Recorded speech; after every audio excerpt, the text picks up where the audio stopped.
Confession 3. Intro to Scrum Gone Bad. I had recently become the Scrum Master for a new team within the company. Most of the team members were new to Scrum and needed an overview, so I decided to give them one within our kickoff meeting. As part of this overview, I decided to explain some of the concepts of sprint planning to them. The kickoff meeting was not only a good way to give the newest recruits an overview, but also a way to get some of the more experienced members to speak up and possibly advise the newbies. I began the meeting with an overview of the Scrum skeleton. I usually found that this was a simple means of explaining the whole Scrum process in a nutshell. My experience had shown me that a picture or diagram can explain Scrum almost as a process, rather than as the framework that it is, and that, as a result, people often understood the foundational theory very quickly. Once I had talked through this, the teams grasped the key concepts with ease, and there were only a few straightforward questions. Next, I moved on to the concept of user stories. This is where the fun started.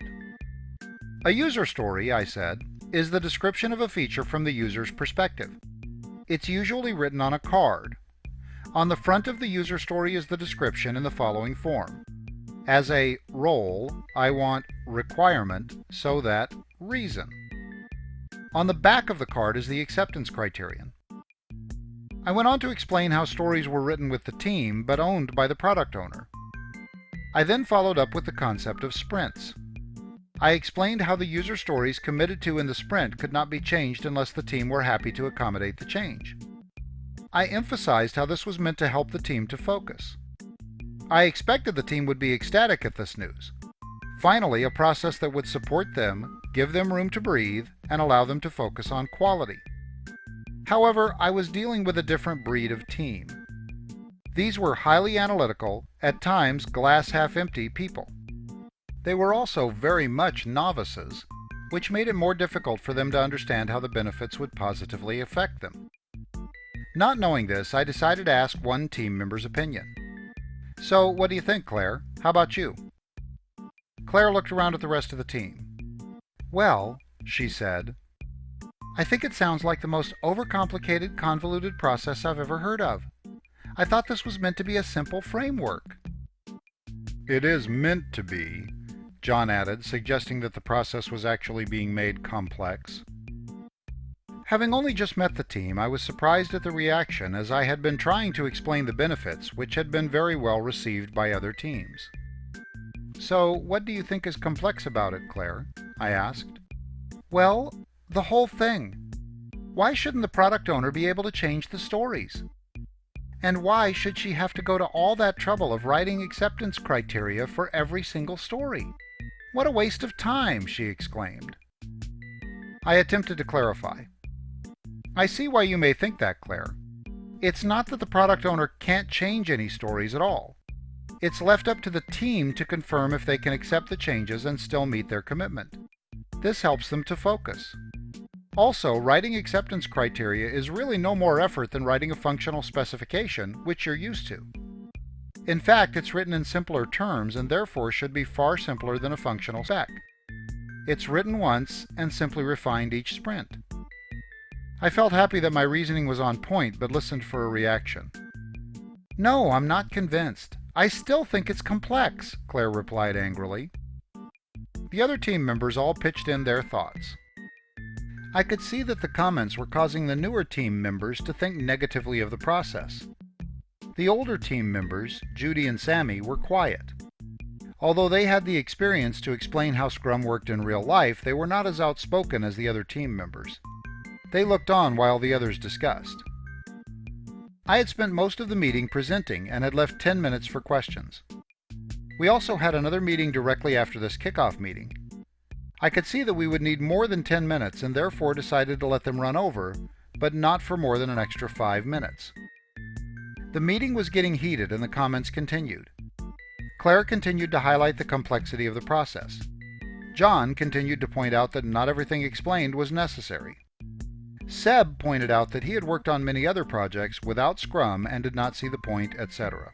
Hopefully you get the picture. Throughout all of this, I continued to explain and coach the team on the reasons for the process.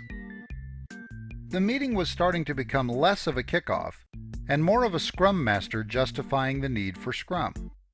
I was not happy with the direction that the meeting was going. The amount of necessary explanation took the meeting more than 5 minutes over the allotted time. My time box had been blown. Realizing this and knowing that the team were less than impressed with the theories I had described, I decided not to spend any more time on it. I wrapped up the meeting and the team began to leave for the next meeting. We were now nearly 10 minutes late. Later that day, I sat back and reflected on the meeting. I had done my best to be sensitive to other people's points of view while being true to my role. However, I could see that the characters in the team were, frankly, pretty negative. I needed to handle this well to avoid seeming like the bad guy. I was not happy with the way the meeting ended, but I did feel that I had effectively explained the benefits of Scrum. In the end, the team became advocates of Scrum, which by far ran counter to their views in the meeting.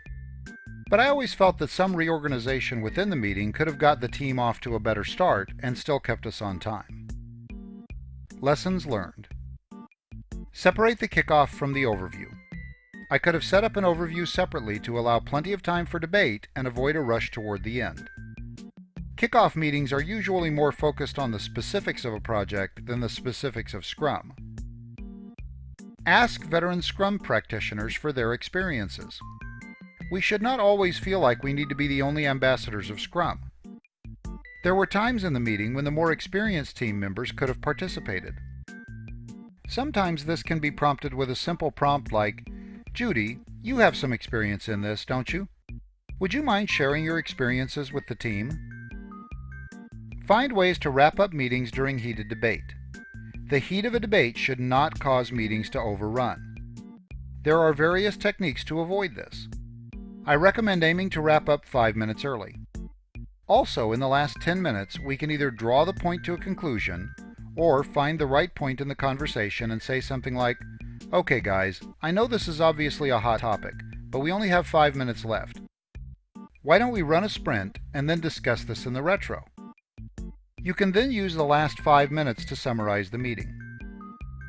Always end on time. As with the point above, the meetings must be strictly time-boxed. The technique mentioned above has proved very handy when a meeting is getting heated.